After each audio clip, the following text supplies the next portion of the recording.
रहमतुल्लाहि व बरकातुहू।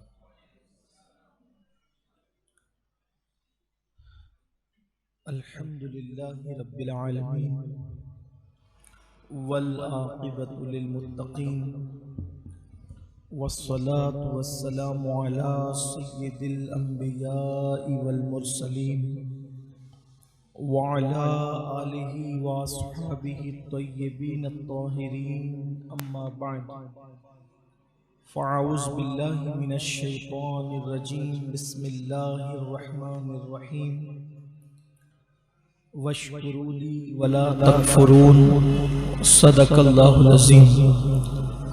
गौसे आज़म बमनी बेसरू सामा मददे क़िबले मददे काबे ईमा मददे इंतज़ारे करमे तुस्त मने ऐनी राए खुदा जुओ खुदा बीनो खुदा दा मददे बगिरदा बेबला उफ्ताद कश्ती ज़ईफ़ानो शकिस्ता रात कुश्ती बहक के ख्वाजे उस्मान हारून मदद कुन या मुईनुद्दीन चिश्ती मदद कुन या मुईनुद्दीन चिश्ती मदद कुन या मुईनुद्दीन चिश्ती। अस्सलातु वस्सलामु अलैका या रसूल अल्लाह अस्सलातु वस्सलामु अलैका या नबी अल्लाह अस्सलातु वस्सलामु अलैका या हबीब अल्लाह व अला आलिका व अस्हाबिका या नूर अल्लाह सल्लल्लाहु तआला अलैहि वसल्लम। वही रब है जिसने तुझको हमतन करम बनाया, वही रब है जिसने तुझको हमतन करम बनाया। हमें भीख मांगने को तेरा आस्ता बताया, तुझे हम्द है खुदाया, तुझे हम्द है खुदाया। वो कुंवारी पाक मरियम वो नफ़ख्त फीही का दम है अजब निशान आज़म, मगर आमिना का जाया वही सबसे अफजल आया, तुझे हम्द है खुदाया। यही बोले सिदरा वाले चमने जहां के थाले, सभी मैंने छान डाले तेरे पाए का न पाया। तुझे यक ने यक बनाया, तुझे हम्द है खुदाया, तुझे हम्द है खुदाया।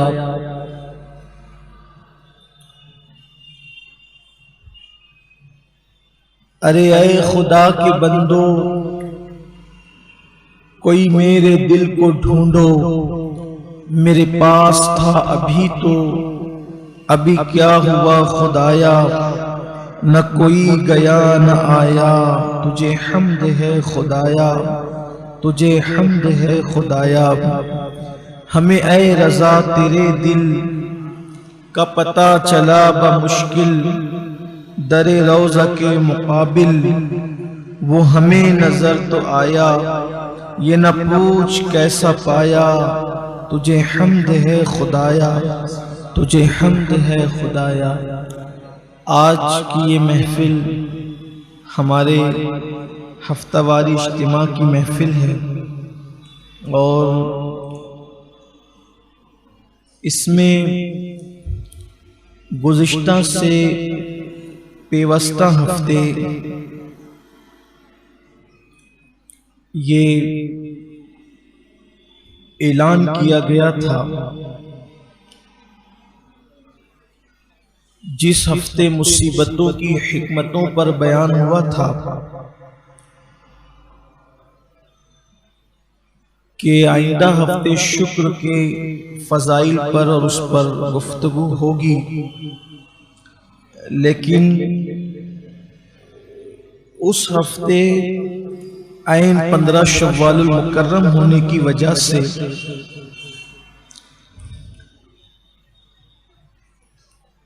जंगे ओहद और शोदाए ओहद की कुर्बानियों के हवाले से कुछ बातें पेश की गई और आज उस उन्वान पर हम गुफ्तगू करने के लिए हाजिर हैं। शुक्र की बरकतें क्या है, शुक्र की फजीलत क्या है। देखिए, शुक्र जब इंसान को अल्लाह तबारक व तआला कोई नेमत दे तो अल्लाह का एहसान मानकर बंदा उस नेमत को अल्लाह की तरफ से मिन जानिबिल्लाह तसव्वुर करते हुए उसका शुक्र अदा करे कि तूने दिया। असल बात तो ये है कि हम अल्लाह की तरफ से किसी भी नेमत के मुस्तहिक नहीं है, हकदार नहीं है, इस एतबार से कि माज़ अल्लाह ये अल्लाह पर लाजिम हो कि वो हमें कोई नेमत दे। उसने जो भी नेमत दी है वो महज अपने फजल व करम से अता की है और उसका सिला भी अल्लाह ने हमसे कुछ नहीं मांगा। और अल्लाह तबारक व तआला की किसी भी नेमत, कोई एक नेमत को ले ले, उस एक नेमत को अगर हम शुमार करना चाहें, एक नेमत शुमार करना चाहें तब उसको शुमार नहीं कर सकते। आप सोचेंगे एक नेमत को कैसे शुमार नहीं कर सकते। उसकी वजह यह है कि एक नेमत के अंदर इतनी नेमतें पोशीदा हैं कि आप उसको गिनते गिनते थक जाएंगे लेकिन आप उसको शुमार नहीं कर सकेंगे। एक आसान सी मिसाल, हम में से बहुत सारे अहबाब वो हैं जो खाना खा चुके अभी रात का, कुछ ऐसे हैं जो खाना खाने वाले हैं, कुछ खा चुके, कुछ लोगों को खाना है। एक लुकमा उठाइए। लुकमा किसे कहते हैं? रोटी, सब्जी हो, दाल हो या सालन हो। आपने उस रोटी को सालन में भिगोया और वो बन गया एक लुकमा, और वो लुकमा है हमारी उंगलियों के दरमियान। अब ये एक लुकमा जो हमारे हाथ में आया है, अभी मुंह में नहीं गया, इसके साथ कितनी नेमतें शामिल और चिमटी हुई है उसका अंदाजा करें। आइए, कोई मुफक्किर और मुदब्बिर होगा वो तो बिल्कुल बाल की खाल निकालेगा, लेकिन हम एक तालिब इल्म होने की हैसियत से सरसरी तौर पर उसका जायजा लेते हैं कि इस एक लुकमे में कितनी नेमतें पोशीदा है।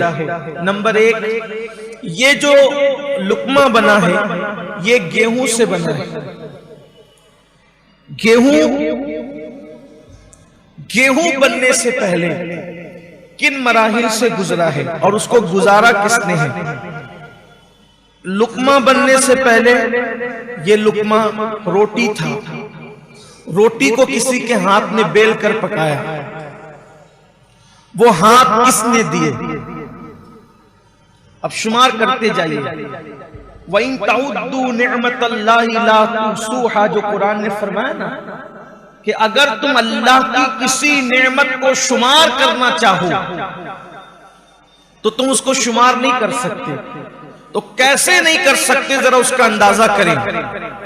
ये लुकमा हमारे हाथ में रोटी की शक्ल में आने से पहले, जब ये लुकमा नहीं था, सिर्फ रोटी था, किसी टोकरी में, किसी चंगेरी में पड़ा हुआ था, किसी बर्तन में रखा हुआ था, उसको बनाया किसी हाथ ने, वो हाथ अल्लाह के दिए से। दूसरी बात, रोटी बनने से पहले वो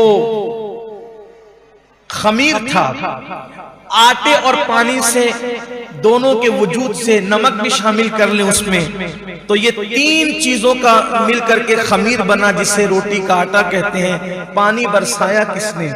अब बोलते जाएं, अल्लाह ने। उसके बाद नमक पैदा किसने किया?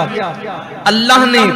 उसके बाद अब इस आटे की तरफ जाएं। ये आटा बनने से पहले ये गेहूं था। ये गेहूं कैसे आया? ये गेहूं कभी बीज था, उस बीज को फिर किसी हाथ ने जमीन में डाला, सर का पसीना पैर से आया। उस वजूद किसान को किसने बनाया? अल्लाह ने। उसको काम से किसने लगाया? अल्लाह ने उसके दिल में बात किसने डाली? अल्लाह ने। उसके बाद जो आगे आगे बैल चल रहे थे उसे पैदा किसने किया? अल्लाह ने। जब वो बीज पैदा करने वाली जात किसकी है? अल्लाह की है। फिर वो बीज जमीन में गया। अगर अल्लाह सारे बीजों को सड़ा देता तो क्या ये बीज कभी गेहूं बन सकता था? कभी नहीं बन सकता था। फिर वो जमीन के अंदर चला गया। उसको पानी देने की तौफीक अल्लाह ने जिन हाथों को दी, वो हाथ किसने बनाए? अल्लाह ने। जो पानी पहुंचा वो पैदा किसने किया? अल्लाह ने। उसके बाद फिर अल्लाह अकबर, ये तो ज़ाहिरी असबाब थे, लेकिन फिर जमीन चीरने की ताकत उस नन्हे से वजूद को किसने दी? अल्लाह ने। उसके बाद जब उसने आंखें खोली सुबह के वक्त तो शबनम ने जो है वो उसके वजूद पर अपने वजूद को निसार कर दिया। ये निजाम किसने पैदा किया? अल्लाह ने। उसके बाद शबनम के उन शबनमी कतरे जो रात के वक्त शबनम उसके वजूद को नम करती रही, तो गोया के अपनी किरणों के तौलिए से उसका चेहरा किसने साफ किया और उन किरणों को किसने पैदा किया? अल्लाह ने। उसके बाद चांद की दूध या रोशनी उसको झूला झुलाती रही। ये वजूद किसने अता किया चांद को? मेरे अल्लाह ने। उसके बाद जब वो अपने सर को उठा करके जवानी की दहलीज पर पहुंचा तो उसके अंदर जो है वो सुम्बुले किसने पैदा की? अल्लाह ने। और एक बीज से कई दाने पैदा हुए और जब वो दाने पक गए उसको पकाया किसने? अल्लाह ने। उसमें बारिश का वजूद है, उसमें आसमान का वजूद है, उसमें जमीन की मुशक्कतें हैं, जमीन की मेहनतें हैं। इस तरीके से कोया के पूरा निजाम लगा हुआ है। कभी शबनम खिदमत कर रही है, कभी सूरज खिदमत कर रहा है, कभी चांद खिदमत कर रहा है, कभी सितारे खिदमत कर रहे हैं, कभी आसमान खिदमत कर रहा है, कभी जमीन खिदमत कर रही है। तब कहीं जाकर के गेहूं पैदा होता है। और उसके बाद जब गेहूं पैदा हुआ, अगर उसको घुन खा लेते तो बताओ हमारे पास आ सकता था? नहीं आ सकता था। उसको घुन से बचाया किसने? अल्लाह ने। उसके बाद मार्केट में लाने वाले हाथ अल्लाह ने पैदा किए। उसके बाद मार्केट में लाया गया तो जेब में खरीदने के लिए पैसे दिए किसने? अल्लाह ने। और उसके बाद जब खरीद करके लाए तो अल्लाह अकबर, फिर उसको पिसाया गया और उसके बाद गोया के एक लुकमा हमारे हाथ में बनकर आया। और कितनी नेमतें उसके पीछे पोशीदा हैं। इसीलिए बंदा अब लुकमा लेकर के बैठा है। अगर मेरा अल्लाह उस हाथ को ही जो है वो नाकाम कर दे तो क्या वो हाथ मुंह तक के पहुंच सकता है? नहीं पहुंच सकता। चले पहुंच गया, चबाने की ताकत छीन ले तो क्या वो पेट तक पहुंच सकता है? नहीं पहुंच सकता। हाथ को ताकत दी, मुंह तक पहुंचाए, मुंह में दांत पैदा किए ताकि वो चबाए, जबान के अंदर ताकत पैदा की वो लज्जत महसूस करे, और उसके बाद चबा चबा कर जब हलक के नीचे गुजार दे और जब हलक के नीचे लुकमा चला जाए, इंसान का इख्तियार खत्म हो जाए। अगर वो खाना अल्लाह हजम न होने दे तो बताओ पेट में कितनी तकलीफ होगी, कितनी मुशक्कतें होगी। लेकिन अल्लाह ने ऐसे लुआब पैदा किए जिससे वो खाना हजम होता है। अल्लाह अकबर। फिर पेट में जाता है, पेट में जाने के बाद आंतों में जाकर के कभी वो काम का होता है, कभी नाकाम होता है। काम की चीज पेट में रह जाती है और जो नाकाम होती है नाकाम की नहीं होती, फुजले की शक्ल में उसको बाहर कर दिया जाता है। बोलिए ये एक लुकमा है, लेकिन अल्लाह का निजाम कुदरत कैसे काम कर रहा है। कभी हमने गौर किया? अल्लाह की नेमतें ये है। ये तो एक लुकमे की बात हुई, एक लुकमे की बात हुई। अब बताएं, कपड़े हैं, जिस्म है, बाल है, खाल है, नाक है, जबान है, आंख है, पैर है, माँ बाप है, बीवी है, बच्चे हैं, जमीन है, कारोबार है, जायदाद है, माल है, दौलत है, कुव्वत है, जो वो इज्जत है, वकार है, इल्म है, तकवा है, परहेजगारी है, इबादत की तौफीक है। सारी नेमतें हैं और इससे बढ़कर दामने मुस्तफा हाथ में। फबिअय्यि आलाइ रब्बिकुमा तुकज़्ज़िबान, ऐ जिन्न व इंस, तुम अल्लाह की किस किस नेमत को झुटलाओगे, किस किस नेमत का इनकार करोगे। जब अल्लाह के रसूल अलैहिस्सलाम सूरह रहमान की तिलावत कर रहे थे और सहाबा खामोशी से सुन रहे थे, जब हुजूर अलैहिस्सलाम ने तिलावत मुकम्मल की, आका ने फरमाया, कैसे हो तुम लोग, तुमसे बेहतर तो जिन थे इस मामले में कि जब मैंने उनके सामने सूरह रहमान की तिलावत की तो जब जब मैं पहुंचता फबिअय्यि आलाइ रब्बिकुमा तुकज़्ज़िबान पर, और मैं जब ये कहता कि अल्लाह का फरमान है, अल्लाह की किस किस नेमत को झुटलाओगे, तो वो लोग जवाब देते, ए अल्लाह, हम तेरी किसी नेमत को नहीं झुटलाते और हम तेरी हर नेमत पर तेरा शुक्र अदा करते हैं, तेरी हम्द करते हैं। मेरे आका सल्लल्लाहु अलैहि वसल्लम के प्यारे दीवानों, अल्लाह फरमाता है वशकुरूली वला तकफुरून, मेरा एहसान मानो, मेरा शुक्र अदा करो और नाशुक्री मत करो। इसलिए कि ये तकफुरून जो है, हालांकि इसका लुग़वी माना होगा कि शुक्र करो और कुफ्र न करो। यहाँ पर हमारे मुफस्सिरीन ने इसको ये बताया, चूंकि शुक्र के मुकाबले में कुफ्र आया है, तो यहाँ कुफ्र जो है वो नाशुक्री के माना में आया है। यहाँ कुफ्र उस माना में नहीं आया जिसको हम उर्फ आम में किसी को काफिर कहते हैं। तो यहाँ अल्लाह फरमाता है मेरा शुक्र बजा लाओ, मेरा एहसान मानो और नाशुक्री मत करो। तो अल्लाह तबारक व तआला का शुक्र अदा किया जाए। और याद रखें, अल्लाह की नेमतों पर इंसान जितना शुक्र अदा करता है, अल्लाह उसको नेमतें उतनी ज्यादा अता करता है। अल्लाह ताला कुरान मुकद्दस में फरमाता है, अल्लाह ताला कुरान मुकद्दस में फरमाता है लइन शकरतुम लाज़ीदन्नकुम, कि अगर तुम मेरा एहसान मानोगे, मेरा शुक्र अदा करोगे, तो मैं तुम्हें नेमतें और ज्यादा अता करूंगा।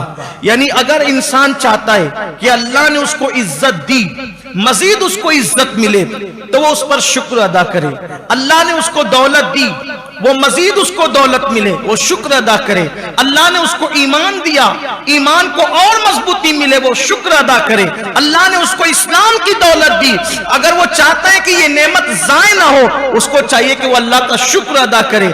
अल्लाह का शुक्र अदा करना अल्लाह को बहुत पसंद है, क्योंकि हदीस पाक में आया है सब्र निस्फ ईमान है, शुक्र निस्फ ईमान है और यकीन पूरा पूरा ईमान है, मुकम्मल ईमान है। हदीस पाक में आया है नेमतें भागने के मामले में, जाने के मामले में, शरीर ऊंट से भी ज्यादा तेज रफ्तार है। यानी एक ऊंट जो शरीर होता है, चूंकि हमारे यहां पर ऊंट आमतौर पे पाए नहीं जाते, लेकिन अरब में ऊंट की कसरत थी, ऊंटों की। आपको ऊंट के शरीर होने का अंदाजा इस बात से लगाना चाहिए कि हम कुर्बानी के मौके पे जो जानवर खरीद के लाते हैं, तो अगर कोई शरीर जानवर हम ले आते हैं तो पूरे मोहल्ले को वो कैसे सर पे उठा लेता है। तो ये जो बैल और बछड़े वगैरह जो हैं, ये कभी कभी बहक कर जितने शरीर होते हैं उससे कहीं ज्यादा अगर कोई ऊंट शरीर हो जाए तो वो रस्सी तोड़ के भाग जाता है, लोगों के सरों पे हमला करता है, बड़ा नुकसान पहुंचाता है वो। तो आकाए करीम सल्लल्लाहु अलैहि वसल्लम के फरमान का मफहूम है कि नेमतें भागने के और जाने के मामले में शरीर ऊंट से ज्यादा तेज रफ्तार है। शरीर ऊंट रस्सी तोड़ के भागा, कितने भी लोग उसके पीछे दौड़े, जल्दी से वो हाथ में नहीं आ सकता। तो ऐसे ही बिला तमसील अल्लाह ने जो तुम्हें नेमतें दी है, तो वो नेमतें भी तुम्हारे पास से ऐसी भागती है, बल्कि उससे तेज। शरीर ऊंट जितना तेज भागता है, आपके पास से रस्सी तोड़कर नेमतें उतनी तेज, उससे ज्यादा तेज भागती है। तो सहाबे किराम ने अर्ज किया, या रसूल अल्लाह सल्लल्लाहु अलैहि वसल्लम, तो शरीर ऊंट को पकड़ने के लिए रस्सियां होती हैं, तो नेमतों को किन रस्सी से बांधा जाए कि वो भागे ना। उसकी शरह के साथ बयान कर रहा हूं कि वो तो भागे, उसको भागने से अगर बचाना है शरीर ऊंट को, तो उसके लिए अच्छी रस्सी से मजबूती से बांध दो, फिर वो भाग नहीं पाएगा। तो नेमतों के लिए भी तो कोई रस्सी होगी कि अगर हम उन नेमतों को उस रस्सी से बांध दें तो फिर वो नेमत जाएगी नहीं, भागेगी नहीं, उसको जवाल नहीं आएगा। इसलिए कि आपने देखा होगा कोई बहुत इज्जतदार होता है कि उसके बगैर लोगों के काम नहीं चलते, लोगों के मामलात नहीं हल होते, और एक वक्त आता है कि कोई उसको पूछने वाला नहीं रहता, उसकी इज्जत को जवाल आ जाता है। कोई बहुत मालदार होता है किसी दौर में, एक वक्त आता है कि वो भीख मांगने को मोहताज हो जाता है। अपने इसी शहर के अंदर मालेगांव में पहले जिनकी बड़ी बड़ी साइजिंगें चलती थी, जिनके बड़े बड़े जो है वो बंगले थे, जिनके बड़े बड़े कारखाने थे, आज उनके बच्चे पोते लोगों के यहाँ मजदूरी करने जा रहे हैं। बोलो ये जवाल नेमत, यानी नेमत छीनी कि नहीं छीनी? बहुत सारे लोग हैं जिनके बाप दादा बड़े बड़े दौलतमंद थे, आज उनकी औलाद के पास कुछ नहीं है, उनको किराए के मकान में रहते हैं, नेमत छीन गई उनसे। दौलत वाले थे, दौलत नहीं है, इज्जत वाले थे, इज्जत नहीं है। कभी कभी उनके घरों के अंदर कई कई बच्चे थे, आज उनके घर वीरान पड़े हुए हैं, यानी कि नेमत अल्लाह ने जो दी थी वो आज छीन गई। तो सहाबे किराम को जब ये बात बताई गई कि नेमतें शरीर ऊंट से ज्यादा तेज रफ्तार है भागने के और निकलने के मामले में, तो पूछा गया कि शरीर ऊंट को रस्सी से बांध दो तो वो रुक जाता है, वो भाग नहीं पाता, तो नेमतों के लिए भी तो कोई रस्सी होगी कि उसको बांध देंगे तो फिर नेमतें जाएगी नहीं। फरमाया हाँ, नेमतों की रस्सी शुक्र है, शुक्र।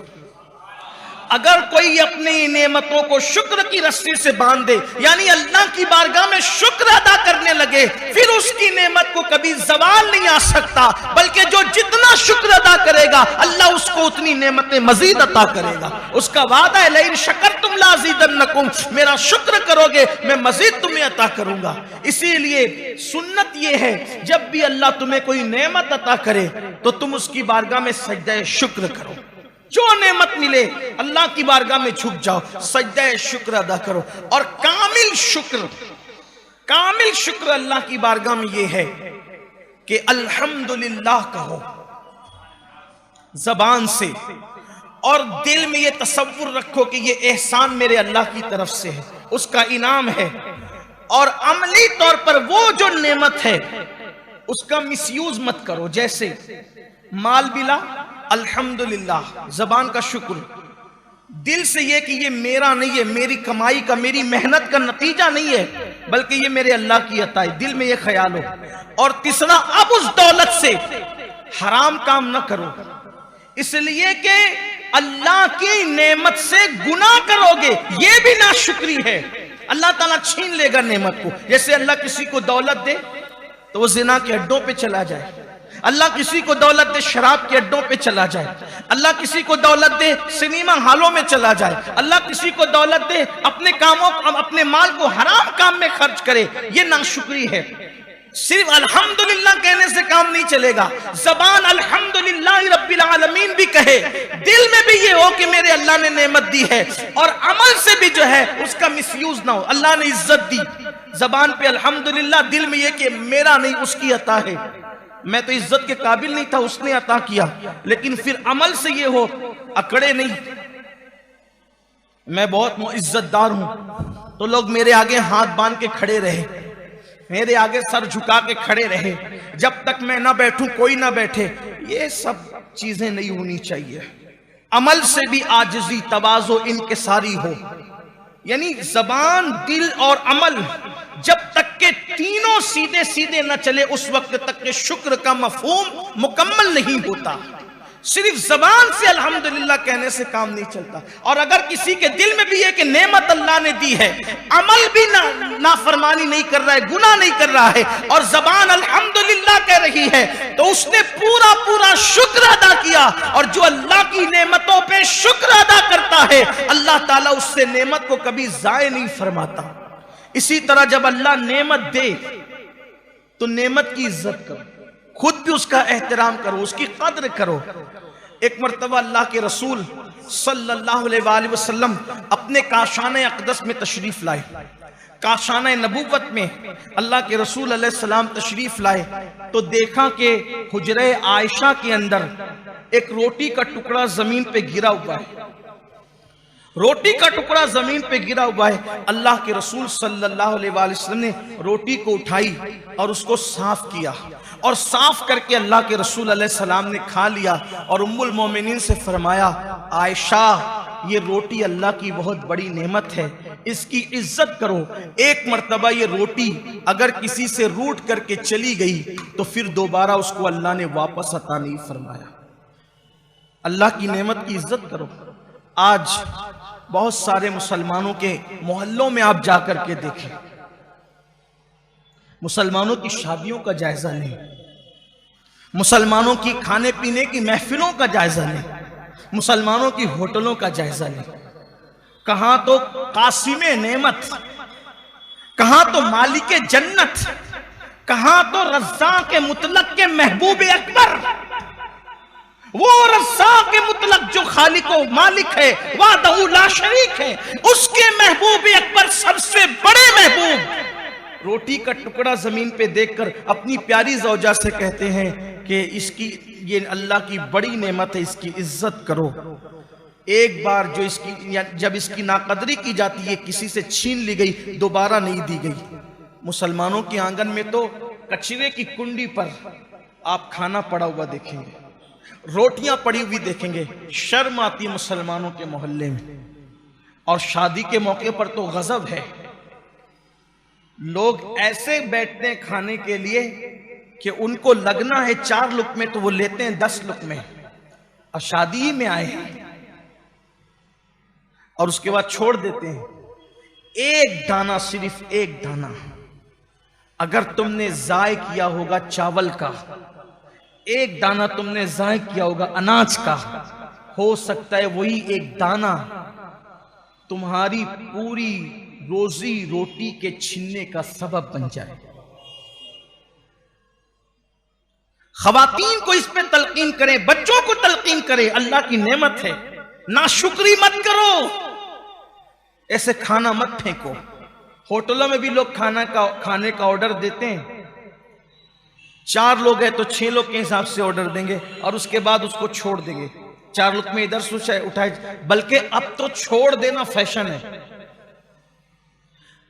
पूरी प्लेट साफ करना, पूरा खाना खत्म करना, ये बैकवर्ड लोगों की पहचान बन गया है, रजील जलील लोगों की पहचान।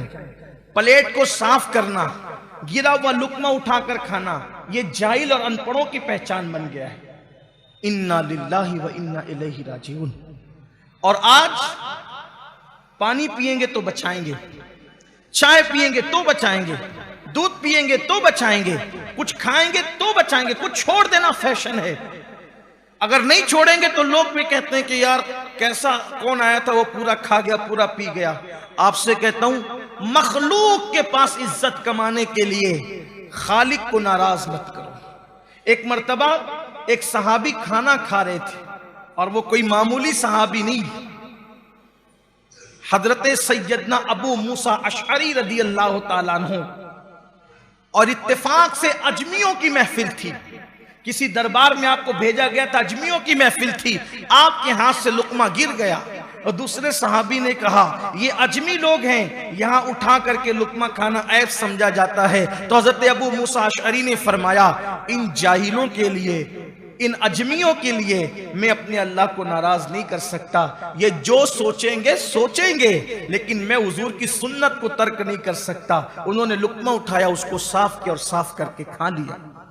बचाना उस वक्त सही है, आप किसी को बचा के दे दे, कोई और खाने वाला हो बेहतर है, कोई और पीने वाला हो बेहतर है, किसी और के काम आने वाला हो बेहतर है। लेकिन अगर आपको ये अंदेशा होता है कि अगर मैंने बचा दिया तो ये फेंक दिया जाएगा, जाय कर दिया जाएगा, उस वक्त आप पे लाजिम है कि आप कोशिश करें, अगर उससे आपके पेट का या आपकी जान का नुकसान नहीं है तो ऐसी सूरत में आप उसको न छोड़े, वरना वो जाय हो जाएगा। और याद रखिए, कभी कभी एक ही चावल के दाने में, एक ही छोटे से दाने में सारे के सारे अनाज की बरकत होती है। इस सिलसिले में हालांकि मेरा उन्वान ये नहीं, लेकिन बात याद आई है, नेमत की कद्र, नेमत की इज्जत। अल्लाह अकबर।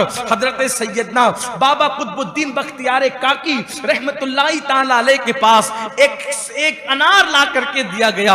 हुजूर ये अनार है, आपके हाथ में वो खूबसूरत अनार था। अनार जैसे ही आपने हाथ में लिया, हर खलीफा और मुरीद की ख्वाहिश थी हजरत के हाथ में ये अनार आया है, काश कि हजरत मुझे अता फरमा दे। अपने हाथों से हजरत ने अपने एक मुरीद को दिया, वो खलीफा भी थे, उनको दिया। उन्होंने अनार लेकर के खाया और खाने में उनसे ये बेहतियाती हो गई कि एक दाना जमीन पे गिर गया। उनके पास तो पूरा के पूरा अनार था। जिसके पास पूरा अनार हो उसके लिए एक दाने की अहमियत क्या हो सकती थी। एक दाना गिरा, तवज्जो न हुई, तसाहुली हो गई, गफलत हो गई। वो एक दाना जमीन पे गिरा था। वो मुरीद साहब खाते जा रहे थे अनार। दूसरे मुरीद और खलीफा जो उसी महफिल में मौजूद थे, उन्होंने देखा अनार का एक दाना गिरा, ये उठाते नहीं है। सोचा अल्लाह का रिस्क है और अल्लाह की नेमत का एहतराम हम पर लाजिम है। अगर इनसे गिर गया तसाहुली के अंदर तो मैं इसको जाय नहीं होने दे सकता। उन्होंने उठाया, उठा के मुंह में डाला। जैसे ही वो अनार का एक दाना पेट में गया, अल्लाह तबारक व तआला ने उस एक दाने की बरकत से उनके दिल को नूर से रोशन और मुनव्वर फरमा दिया। और अल्लाह ने उस दाने की बरकत से हिजाबात उठा दिए। वो दाना गिरे हुए को उठाने वाले का नाम क्या था? उसी को दुनिया बाबा फरीदुद्दीन गंज शकर के नाम से जानती है। अल्लाह की नेमतों की नाकदरी न करो वरना नेमतें छीन जाएगी। इज्जत की नाकदरी करोगे छीन जाएगी। रोटी की नाकदरी करोगे छीन जाएगी। पानी की नाकदरी करोगे छीन जाएगी। अरे पानी तो हमारे यहाँ पंप से निकलता है, कुएं से निकलता है, बरसता है, जमीन से निकलता है। अल्लाह अकबर। पानी की नाकदरी मत करना, ये सब अल्लाह की नेमतें हैं। अल्लाह की नेमतों की कद्र करो। सिर्फ जबान से अल्हम्दुलिल्लाह ना कहो, सिर्फ दिल और अमल भी उसका एहतराम करे, उसकी ताजीम करे। और आपसे कहता हूं कि घर में खाना उतना ही लो, उतना ही घर में हो या शादी में हो या होटल में, जितना आप खा सके उसको ज़ाय मत करो। आज बहुत सारे मुसलमान रोटी रोजी को तरस रहे हैं। शायद उनका तरसना नेमत की नाकदरी की बुनियाद पर हो सकता है। आइए इसी तरीके से सेहत भी अल्लाह की बहुत बड़ी नेमत है। उसका शुक्र ये है कि अपने वजूद से अल्लाह तबारक व ताला की इबादत की जाए। और हुजूर अलैहिस्सलाम फरमाते हैं कि जिसको अल्लाह ने 4 चीजें दे दी, अल्लाह तबारक व ताला ने जिसको 4 चीजें दे दी, गोया अल्लाह तबारक व ताला ने उसको दुनिया की बहुत बड़ी नेमत और खैर कसीर अता फरमा दी। 4 चीजें जिसको मिल जाए अल्लाह ने उसको खैर कसीर, दुनिया की अजीम नेमत से नवाज दिया। नंबर 1, शुक्र करने वाली ज़बान।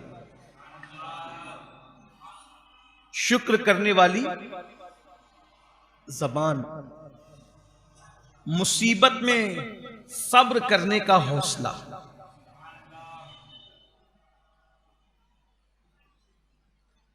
ज़बान से शुक्र हो और मुसीबत में सब्र करने का हौसला हो। मौजूद रहे तो खुश कर दे, गैर मौजूद रहो तो आपकी इज्जत और बिस्तर की हिफाजत करने वाली बीवी।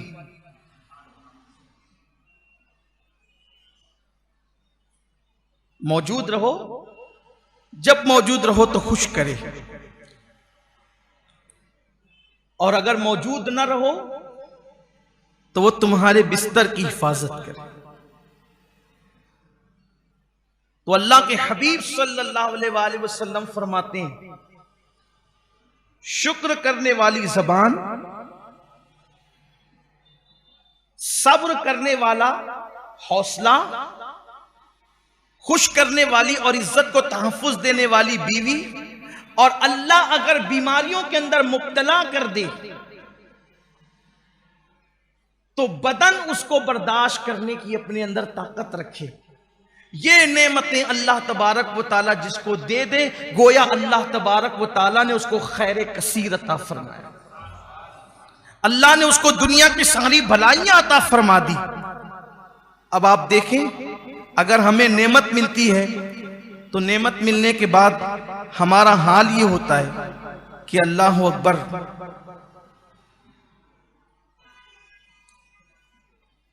नेमतों के अंदर अल्लाह ही को भूल जाते। बेटा पैदा होगा तो पहले मिठाई तकसीम होगी, सजदा शुक्र करना ही भूल जाएंगे। शादी की तकरीब होगी तो ढोल ताशे बाजों में मसरूफ हो जाएंगे, जिसने खुशियां दी उसी को भूल जाएंगे। नेमत मिले तो शुक्र करो, और जो शुक्र करेगा, और याद रखिए एक खास बात, बहुत खास बात, पूरी तकरीर याद रहे ना याद रहे, कोई कितना भी बड़ा नेक हो जाए, कितना भी बड़ा कोई नेक हो जाए, कितना भी परहेजगार हो जाए, कोई गारंटी नहीं है कि अल्लाह ने जो नेमत दी है अल्लाह न छीने। अल्लाह ने जो गारंटी दी है अल्लाह उसको न छीने, इसकी कोई गारंटी नहीं, बल्कि इस हर वक्त तलवार लटक रही है कि जो नेमत है वो छीन सकती है। कुरान कहता है इन्नल्लाह ला युगय्यिरु मा बिकौमिन हत्ता युगय्यिरु मा बिअनफुसिहिम, कि अल्लाह तबारक व तआला उस वक्त तक किसी कौम से नेमत नहीं छीनता जब तक कि वो कौम खुद ऐसे हालात पैदा न करे कि उससे नेमत छीनी जाए। जब तक कि हम खुद अपने आप को नहीं बदलते, अल्लाह हालात हमारे नहीं बदलता, नेमत नहीं छीनी जाती। अब अल्लाह ने जिब्रील अलैहिस्सलाम को, जिब्रील अमीन को, हजरत जिब्रील अमीन को अल्लाह ने फरिश्तों का सैयद और सरदार बनाया। मेरे आका सल्लल्लाहु अलैहि वसल्लम फरमाते हैं जब भी मैं जिब्रील को देखता हूं, किसको? जिब्रील को, सैयदुल मलाइका को, वही लाने वाले को, रूहुल अमीन को, फरिश्तों के सरदार को, फरमाया जब भी मैं उसको देखता हूं तो देखता हूं कि वो मुल्तजम से चिमट कर, मुल्तजम हजर अस्वद और काबे के दरवाजे के बीच में एक मकाम है, एक जगह है जिसको मुल्तजम कहते हैं, चिमटने की जगह, और वहां दुआ कबूल होती है। ये तो दुआ पूरे हरम ही में कबूल होती है, लेकिन मेरे आका अलैहिस्सलाम ने फरमाया जब भी मैंने देखा जिब्रील को तो मुल्तजम से वो चिमट कर एक ही दुआ कर रहे होते हैं। मैंने जिब्रील को हमेशा एक दुआ करते देखा, या वाजिदू या माजिदू ला तुज़िल अन्नी निअमतन अनअमतहा अलैया, ए अल्लाह तूने जो नेमत मुझे दी है वो नेमत तुम मुझसे मत छीन। जिब्रील अलैहिस्सलाम भी ये दुआ कर रहे हैं, उन्हें ख्याल है तो इसका कि कोई ऐसा काम ना हो जाए जिससे अल्लाह मुझसे नेमत छीन ले। ज़वाल नेमत से हज़रत जिब्रील भी डरते हैं। इसलिए अच्छी तरह याद रखें कि अल्लाह तबारक व तआला ने जो नेमत दी है उससे कभी भी नाशुक्री ना करना। नाशुक्री करोगे नेमत छीन जाएगी। अल्लाह के रसूल अलैहिस्सलाम फरमाते हैं नेमत जो छीनी जाती है वो नाशुक्री की वजह से छीनी जाती है। हत्ता कि अगर लाइट बंद होकर के अचानक ओपन हो जाए तो फौरन कहो अल्हम्दुलिल्लाह, अल्लाह का शुक्र अदा करो। कोई गुमशुदा चीज मिले कहो अल्हम्दुलिल्लाह रब्बिल आलमीन। ये कामिल अल्फाज है अल्लाह का शुक्र अदा करने के, इससे बड़े अल्फाज है ही नहीं अल्लाह के शुक्र के लिए। जिसने अल्हम्दुलिल्लाह रब्बिल आलमीन कह दिया गोया उसने अल्लाह का हर एतबार से शुक्र अदा कर लिया। हजरत सैयदना इमाम जाफर सादिक फरमाते हैं कि मेरे चचा की ऊँटनी गुम हो गई थी। हजरत इमाम जाफर सादिक कहते हैं मेरे चचा की ऊँटनी गुम हो गई थी। मेरे चचा ने कहा, मन्नत मानी, ए अल्लाह अगर मेरी ऊँटनी मिल जाएगी तो मैं तेरा ऐसा शुक्र अदा करूंगा कि तू राजी हो जाएगा। अगर मेरी गुमशुदा ऊँटनी मिल गई तो मैं तेरा ऐसा शुक्र अदा करूंगा कि तू राजी हो जाएगा। और थोड़ी देर बाद उनकी ऊँटनी मिल गई। उन्होंने कहा हजरत आपकी ऊँटनी मिल गई। उन्होंने नकेल पकड़ी, उस पर बैठे कहा अल्हम्दुलिल्लाह रब्बिल आलमीन। तो लोगों ने कहा आपने तो कहा था कि ऐसा शुक्र अदा करेंगे कि अल्लाह राजी हो जाएगा। कहा यही तो वो शुक्र है जिससे अल्लाह राजी हो जाता है। हर नेमत पर अल्लाह का शुक्र अदा करें। कुछ लोग ऐसे हैं कि जिन्हें शुक्र की तौफीक नहीं, जिन्हें शुक्र की तौफीक नहीं, लिख कर ले जाएं, एक न एक दिन वो कंगाल हो जाए। इज्जतदार है तो जलील होगा, मालदार है तो फकीर होगा, घर वाला है तो बेघर होगा, औलाद वाला है तो लावलद होगा। देख लीजिएगा, शुक्र का जज्बा अगर नहीं है, कुछ लोगों से पूछो क्या हाल है, अरे मौलाना मत पूछो। आप कहेंगे सही तो बात है यार, आदमी परेशान है तो नहीं बोलेगा तो क्या बोलेगा। मैंने कहा क्या परेशान। एक बुजुर्ग के पास एक शख्स आया, कहा कैसे हो, कहा कुछ नहीं, ये कंगाल हो गया हूं। अब जरा तवज्जो करें, क्या कहा उसने? कुछ नहीं है, कंगाल हो गया हूं। तो मैं अच्छा कंगाल हो गया हूं? कहा एक काम करो, ये जो आपके पास आंख है 1 लाख रुपया ले लो, ये आंख दे दो। उसने कहा नहीं। कहा 2 लाख ले लो, हाथ, एक हाथ दे दो। इतने लाख ले लो, पैर दे दो। इतने लाख ले लो, ये दे दो। उसने कहा नहीं। कहा हैरत की बात है, करोड़ों रुपयों के मालिक होकर कहते हो कंगाल हो गया हूं। आप मुझे बताएं, आप मुझे बताएं तो सिर्फ रोजी रोटी का नहीं होना ये कंगाल होने की दलील नहीं है। ये जो हम एक सांस लेते हैं और फिर छोड़ते हैं, कभी सोचा अगर अल्लाह तबारक व तआला इस पर कोई फीस मुकर्रर कर देता, क्या क्या हाल होता? उसने तो फ्री में दिया ना, मुफ्त में दिया, कुछ लिया ही नहीं। अभी ऑक्सीजन का सब मामला चल रहा है। डॉक्टर 4 दिन ऑक्सीजन देता है। ये ऑक्सीजन क्या है? ये सांस ही तो हम जो लेते हैं वही तो है, और क्या है? ऑक्सीजन ली जाती है, हाइड्रोजन छोड़ी जाती है। यही तो हमें पढ़ाया गया बचपन से। ऐसे ही है ना जो बच्चे पढ़ते हैं, यही सही है कि नहीं? यही है ना, ऑक्सीजन लेते हैं और क्या छोड़ते हैं जी? कहा कार्बन डाइऑक्साइड छोड़ते हैं। जी हाँ जी, सही कहा आपने। थोड़ा थोड़ा कभी मैंने भी आपका इम्तिहान लेना है, ऐसे थोड़ी चलता है। मुझे भी पता चलना चाहिए, और जो इतने ढेर सारे सुने उनको ही मालूम होना चाहिए। यार जाहिल थोड़ी बैठते हैं। कुछ लोग ऐसे होते हैं, नहीं जी ये सुन्नियों के यहाँ सब जाहिल आते हैं। जरा देखो हमारे बच्चे कैसा जवाब देते हैं। हम क्या लेते हैं? बोले भाई कुछ और लेते हैं। क्या लेते हैं? फास्फोरस लेते, फिर ऑक्सीजन छोड़ते क्या है? हाइड्रोजन। क्या छोड़ते हैं? अच्छा, दरख्त इसका उलट करते हैं। अगर दरख्त भी ऐसा करने लगे तो क्या हो जाएगा? हबस होने लगेगी लोगों को। इसीलिए साइंसदानों का कहना यह है कि रात के वक्त दरख्त के नीचे न बैठा जाए। क्यों? इसलिए कि दिन को वो ऑक्सीजन छोड़ते हैं, ऑक्सीजन दिन को, और रात को वो भी ऑक्सीजन लेने लगते हैं।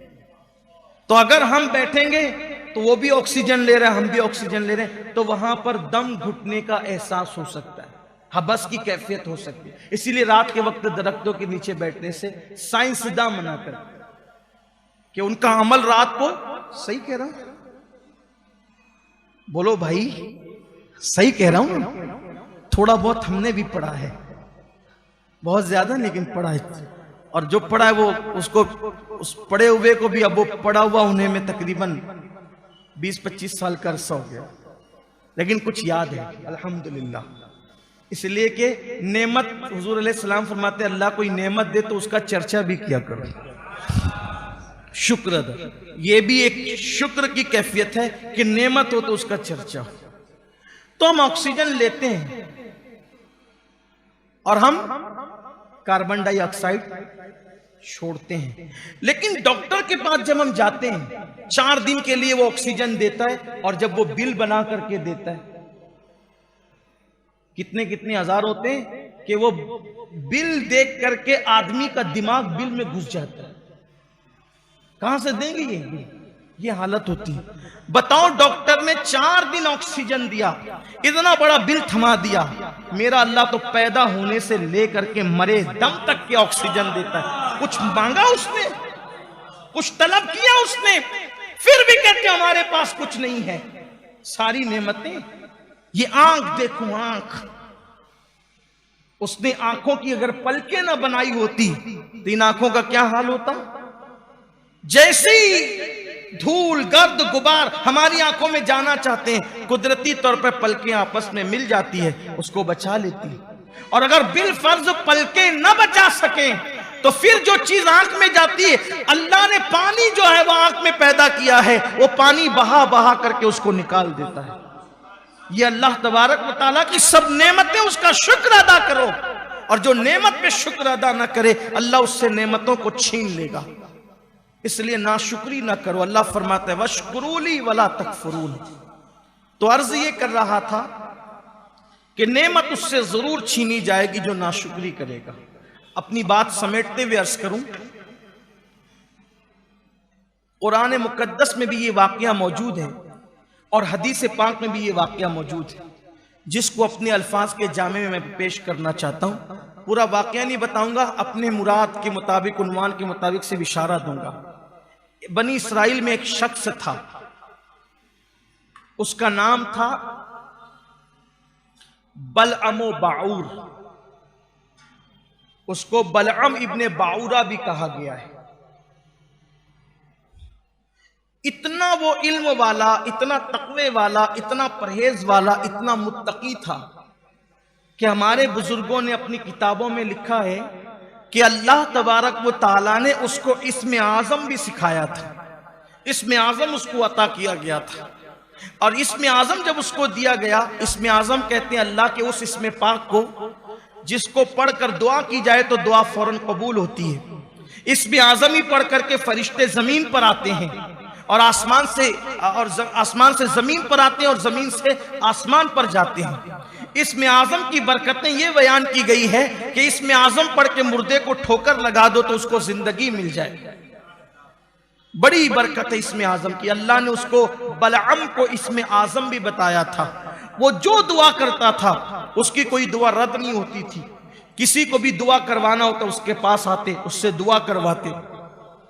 उसकी कौम अल्लाह से गाफिल हो गई, उसकी कौम बिगड़ गई, जराइम में गिरफ्तार हो गई। वो दौर अल्लाह के पैगंबर, अल्लाह के कलीम हजरत सैयदना मूसा अलैहिस्सलाम का दौर था। अल्लाह ने मूसा अलैहिस्सलाम से फरमाया कि मूसा जाओ और वो कौम बिगड़ गई है उस पर जा करके हमला करो और जिहाद करो और उस कौम को कैफरे किरदार तक पहुंचाओ। हजरत मूसा अलैहिस्सलाम ने ऐलान किया, 1 लाख से जायद का लश्कर तैयार हुआ, नौजवान बनी इसराइल के, और उस कौम पर हमला करने के लिए चले। जब मूसा अलैहिस्सलाम अपनी कौम के साथ उस कौम को सबक सिखाने के लिए जब उधर तशरीफ ले गए और आप एक जंगल में रुके हुए थे इंतजार में कि इनको नसीहत करें, ये नसीहत मान लें तो काम हो जाएगा, वरना इनके साथ फिर जिहाद किया जाएगा। ऐसे में बलअम की कौम उसके पास आई और आने के बाद कहने लगी, बलअम देखो तुम्हारी दुआ कभी रद्द नहीं होती, इसलिए तुम मूसा और उनकी कौम के लिए बद्दुआ करो कि उनकी कौम और मुआज़ल्लाह मूसा हलाक हो जाए। उसने कहा नहीं, अल्लाह के नबी के लिए और हक के लिए लड़ने वालों के लिए मैं बद्दुआ नहीं कर सकता। मना किया उसने। उसकी कौम जानती थी कि इंसान एहसान का बंदा है, तो बलअम के आसपास उन्होंने तोहफे ताहिफ का एक ढेर जमा कर दिया और उसको इतने तोहफे ताहिफ से नवाजा कि बलअम के पास तोहफे ताहिफ का ढेर लग गया। फिर कौम ने कहा, बलअम हमारी हलाकत करीब नजर आती है, तुम मूसा और उसकी कौम के लिए बद्दुआ करो। अब उसने इस्तिखारा किया, इस्तिखारे में मना आया, लेकिन चूंकि वो पैसे तोहफे ताहिफ कबूल कर चुका था तो वो बदबख्त अपनी सवारी पर बैठा और मूसा अलैहिस्सलाम और उनकी कौम के लिए बद्दुआ करने के लिए पैसों की लालच में आकर वो पहाड़ी की तरफ गया। रिवायतों में आता है कि जब वो अपनी सवारी पे बैठकर निकला तो जब वो उस पहाड़ी पे जा रहा था जहां खड़े रहकर उसने बद्दुआ करनी थी, तो उसकी सवारी बैठ जाती थी, आगे नहीं बढ़ती थी। और उधर जब वो दूसरा रुख करता तो उसकी सवारी चलने लगती थी। यानी सवारी भी नहीं चाहती थी कि अल्लाह के नबी और हक वालों के लिए बद्दुआ की जाए। बिल आखिर जब उसने देखा कि सवारी उसका साथ नहीं देती तो वो पैदल ही चला गया, कौम उसके साथ गई। उसने हाथ उठा दिया, हाथ उठाए और जब उसने बद्दुआ करना शुरू किया हजरत मूसा और उनकी कौम के लिए, तो जब वो मूसा अलैहिस्सलाम का नाम लेता, मूसा अलैहिस्सलाम की जगह उसका अपना नाम उसकी जबान पर आता, और जब मूसा अलैहिस्सलाम की कौम का नाम वो लेता तो कौम मूसा की बजाय उसकी अपनी कौम का नाम उसकी जबान पे आता। कौम कहती, क्या कर रहे हैं बलअम? वो कहता है, मैं मजबूर हूं, जब मूसा का नाम लेना चाहता हूं बद्दुआ के लिए तो मेरा नाम जबान पे आता है, और उसकी कौम का नाम लेना चाहता हूं तो तुम्हारा नाम आता है। वो रोने लगा। कुरान ने बयान किया उसकी जबान उसके सीने पे लटक गई। इसमें आजम बुजुर्गों ने लिखा कि वो भूल गया। अल्लाह ने फरमाया कुत्ते की तरह उसको कुत्ते की मिसाल दी गई। अल्लाह ने फरमाया उसकी जबान कुत्ते की तरह लटक गई सीने पर। इसमें आजम भूल गया, जलील हो गया, दुनिया भी तबाह होगी, आखिरत भी बर्बाद होगी। दुनिया भी तबाह और आखिरत भी बर्बाद। यही हमारे उन्वान का हिस्सा है। अब ध्यान से सुनना। एक ऐसा बंदा जिसको अल्लाह ने इसमें आजम सिखाया हो, एक ऐसा बंदा जिसकी दुआ कभी रद्द नहीं होती हो, एक ऐसा बंदा जो मशहूर हो, बड़े बड़े लोग उसके पास दुआएं करवाने के लिए आते हो, आखिरकार उसको जवाल क्यों आया? कुरान में उसका किस्सा, उसका वाकया बयान किया गया। ये कुत्ते की तरह उसकी जबान लटक गई। हदीस पाक में अल्लाह के रसूल ने बयान फरमाया, कुत्ते की तरह उसकी जबान लटक गई, सब छिन गया उसका। कहां तो वो इज्जतें थी कि लोग उससे दुआएं करवाने आते थे, और कहां वो जिल्लत की जहन्नम का कुत्ता बन गया, जहन्नम का ईंधन बन गया। मुफस्सिरीन फरमाते हैं उससे जो इतना बड़ा मनसब देकर उसको जलील किया गया, उसके पीछे एक ही वजह थी, ये कि अल्लाह ने उसको जो नेमतें दी थी, उन नेमतों का उसने कभी शुक्र अदा नहीं किया था। बस उसके पास शुक्र वाली जबान नहीं थी, इसलिए अल्लाह ने उससे नेमत छीन ली। आज लोगों को बोलो कैसे हो, नहीं, हालात अच्छे नहीं, कुछ अच्छा नहीं है, कारोबार अच्छा नहीं। अल्लाह के बंदो कम से कम अल्हम्दुलिल्लाह तो कह दिया करो, अल्हम्दुलिल्लाह रब्बिल आलमीन तो कह दिया करो। इसलिए कि अगर हालात अच्छे ना हुए, सेहत अच्छी ना हुई, कुछ अच्छा ना हुआ, फिर भी अगर बंदा अल्लाह का शुक्र अदा करे तो शुक्र की बरकत से अल्लाह उसके हालात को बेहतर बना देता है। इसलिए अपनी आदत बनाए हर हाल में अल्लाह का शुक्र अदा करें। शुक्र की बरकतें ये है। और कभी जब बड़ी नेमत मिला करे तो फौरन सजदे शुक्र अदा किया करो। जैसे कोई खुशी की खबर आ जाए, सजदे शुक्र, जमीन पे सर रखकर सजदे शुक्र, सुबहान रब्बियल आला की सदा बुलंद करने लगा। हज्जाज बिन यूसुफ जब मरा, बड़ा जालिम बादशाह था, बादशाह नहीं था बल्कि वो हाकिम था, बहुत जालिम हाकिम था हज्जाज बिन यूसुफ। सैकड़ों सहाबा को शहीद करने वाला ये बदबख्त, सैकड़ों ताबईन को शहीद करने वाला ये बदबख्त, काबे की दीवारों पर सहाबा की लाशों को लटकाने वाला ये बदबख्त, इमाम हसन बसरी रदी अल्लाह ताला इसके दौर में रूपोश हो गए थे, छुप गए थे, इसलिए कि इसके जुल्म से इतना खौफ था कि ये हर बुजुर्ग की बेहुरमती करता था। एक बार किसी ने आकर इत्तला दी हज्जाज मर गया, तो हजरत इमाम हसन बसरी ने फौरन सजदे शुक्र अदा किया, अल्लाह तूने कौम से बहुत बड़ी मुसीबत को टाल दी। यानी किसी की मौत पर भी इमाम हसन बसरी ने, जिससे दीन को खतरा था, उम्मत को खतरा था, उम्मत के नेक लोगों को खतरा था, सजदे शुक्र अदा किया। औलाद पैदा हो, मिठाई बाद में बांटो, पहले अल्लाह का शुक्र अदा करो। नेमत मिले पहले अल्लाह का शुक्र अदा करो, सेहत मिले अल्लाह का शुक्र अदा करो। और अल्लाह का शुक्र अदा करने का बेहतरीन तरीका है कि अल्हम्दुलिल्लाह रब्बिल आलमीन कहो। अल्लाह तबारक व तआला हम सबको शुक्र वाली ज़बान अता फरमाए, शुक्र की तौफीक अता फरमाए। अल्लाह ताला शुक्र की कैफियत में ज़िंदा रखें और शुक्र की कैफियत में अल्लाह मौत अता फरमाए। मग़फ़िरत का एक आसान सा अमल बता देता हूँ।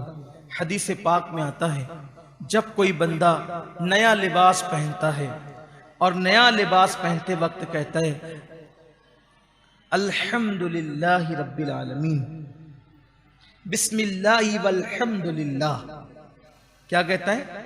अल्हम्दुलिल्लाहि रब्बिल आलमीन, बिस्मिल्लाहि वल्हम्दुलिल्लाह। और ये कह करके जब वो कपड़ा पहनता है, कपड़ा उसके गर्दन तक या घुटनों तक आने से पहले पहले अल्लाह उसके सारे गुनाहों की मग़फ़िरत फरमा देता, अल्लाह उसकी बख्शिश फरमा देता।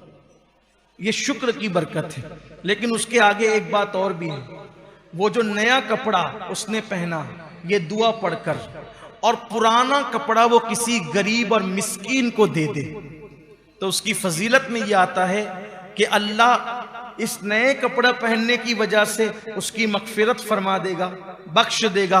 और पुराना कपड़ा जो किसी मिस्कीन को दिया है, अल्लाह उसके बदले में उस बंदे को जन्नत का लिबास अता फरमाएगा।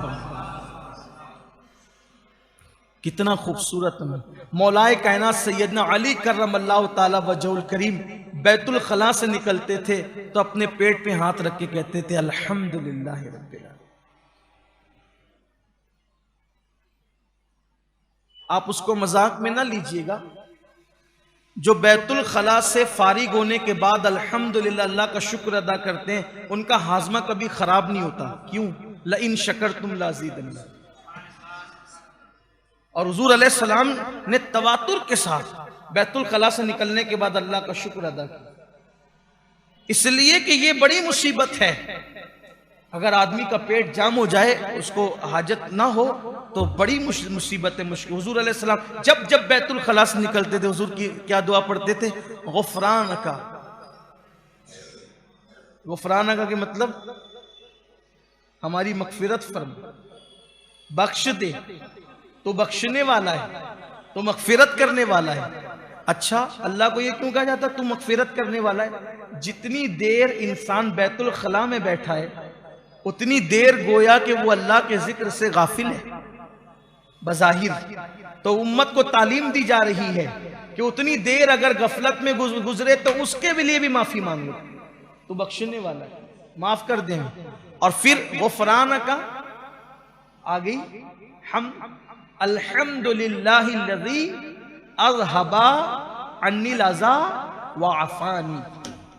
अल्लाह का शुक्र अदा किया कि तूने ये मुसीबत, ये मुश्किल हमसे दूर फरमाई।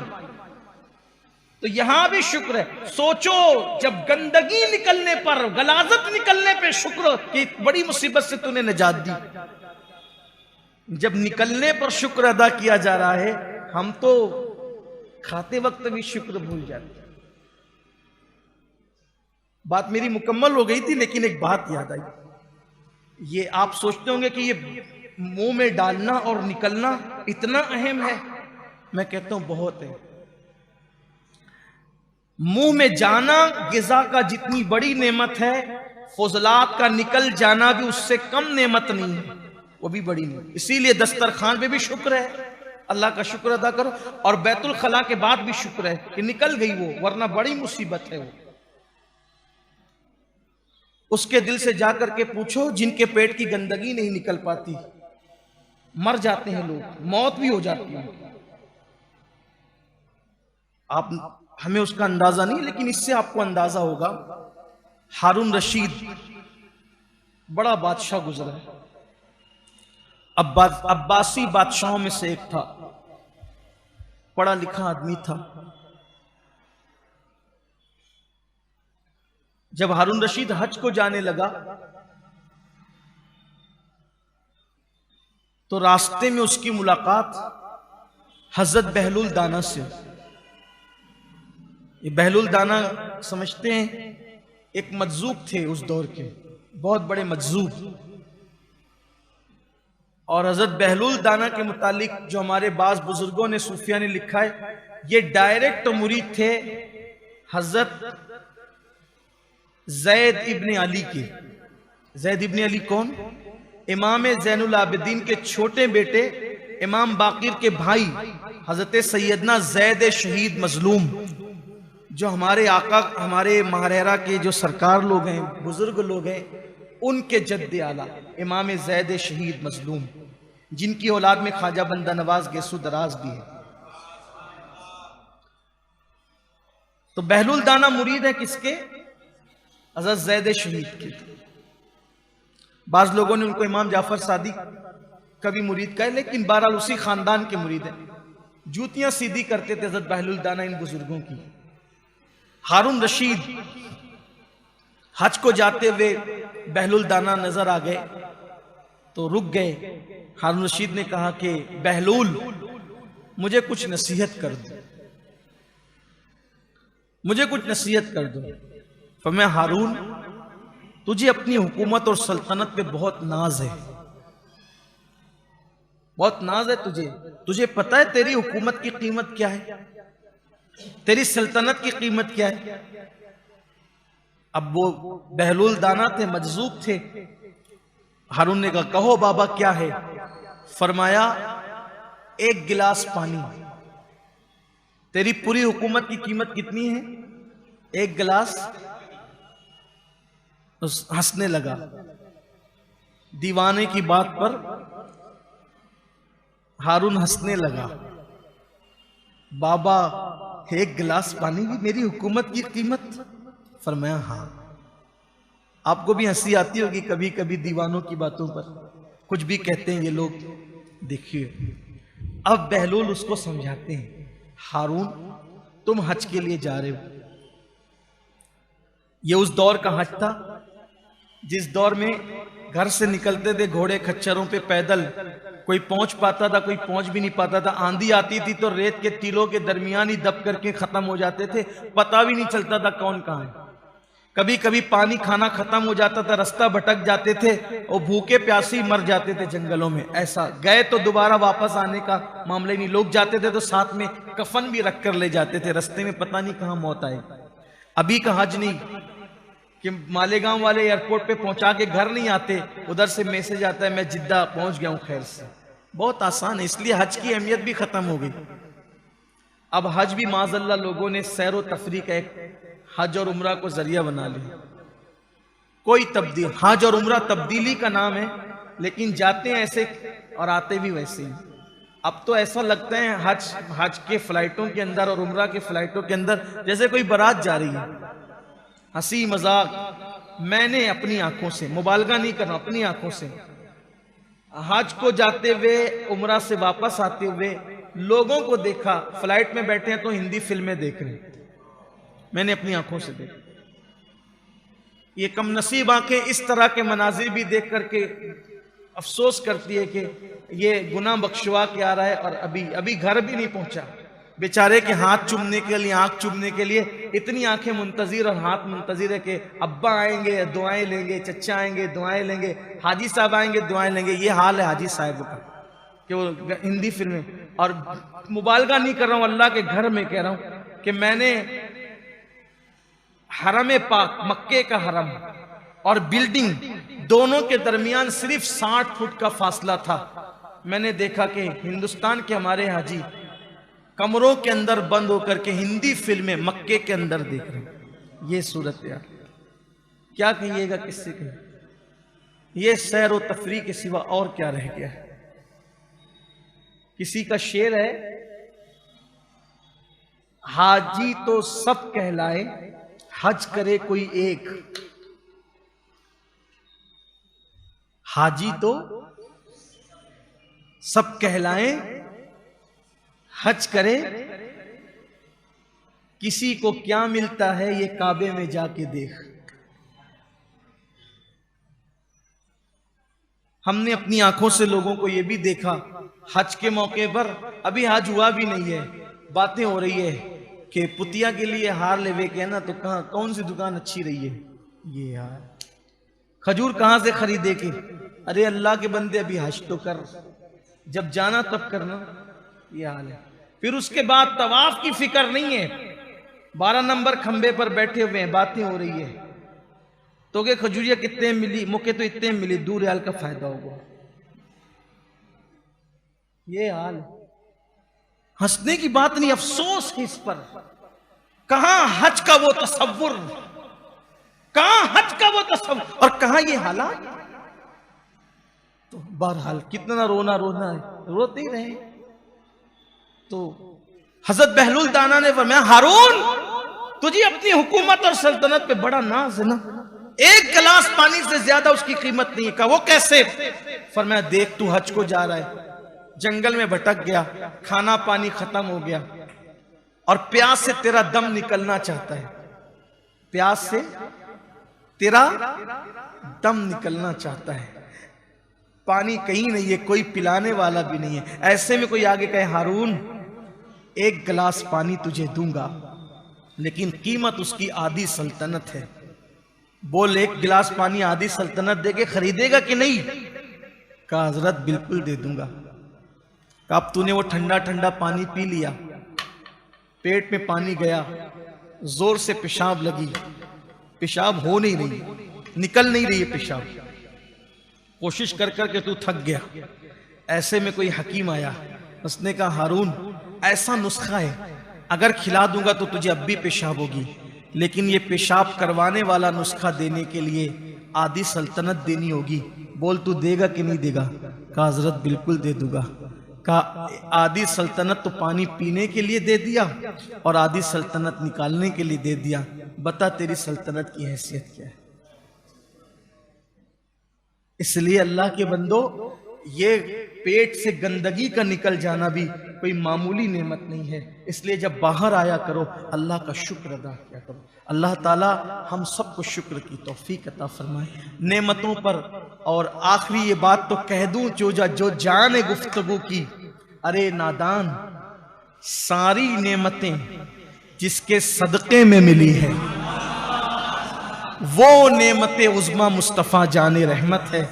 इसलिए सबका शुक्र अदा करने से पहले ये कहा करो, मौला तेरा शुक्र है कि तूने मोहम्मद अरबी जैसा हमें नबी अता फरमाया, आमिना के लाल का दामन मुझे अता फरमाया। वल्लाह इससे बड़ी कोई नेमत नहीं है। और एक बात आपसे कह दूं, अगर आप कहोगे अल्लाह तूने मुझे पानी पिलाया, खाने का शुक्र अदा होना बाकी रह जाएगा। आप कहोगे अल्लाह तूने मुझे खाना खिलाया, तेरा शुक्र है, तो नींद का शुक्र अदा करना बाकी रह जाएगा। ठीक इसी तरीके से आपने कहा अल्लाह तूने मुझे बेटे दिया, तो बेटी का शुक्राना अदा करना बाकी रह जाएगा। अल्लाह तूने मुझे बेटियां दी, बीवी का शुक्र अदा करना, कि बीवी मिलने पे शुक्र अदा करना बाकी रह जाएगा। इस पे शुक्र अदा करोगे, अल्लाह तूने बीवी दी, माँ बाप मिलने पे शुक्र अदा करना बाकी रह जाएगा। कोई ऐसा जामे तरीका तो हो कि एक शुक्र अदा करे और सब शुक्र अदा हो जाए। तो मेरे इमाम ने हमें वो तरीका बता दिया कि यूं शुक्र अदा करो, वही रब है जिसने तुझको हमतन करम बनाया, हमें भीख मांगने को तेरा आस्ता बताया। तुझे हम्द है खुदाया, तुझे हम्द है खुदाया। अल्लाह तेरा शुक्र है कि तूने मोहम्मद अरबी जैसी नेमत हमें अता फरमाई। अब अल्लाह का शुक्र इस तौर पे अदा कर दिया तो सारी नेमतें उनके सदक़े में मिली है, इसलिए अल्लाह ताला का हर नेमत के एतबार से शुक्र अदा हो जाएगा। अल्लाह ताला हम सबको इस नेमत उज़्मा की हवाले से शुक्र अदा करने की तौफीक अता फरमाए, ताकि दामन मुस्तफ़ा हमेशा हमारे हाथों में रहे। अस्सलामु अलैकुम व रहमतुल्लाहि व बरकातुहू।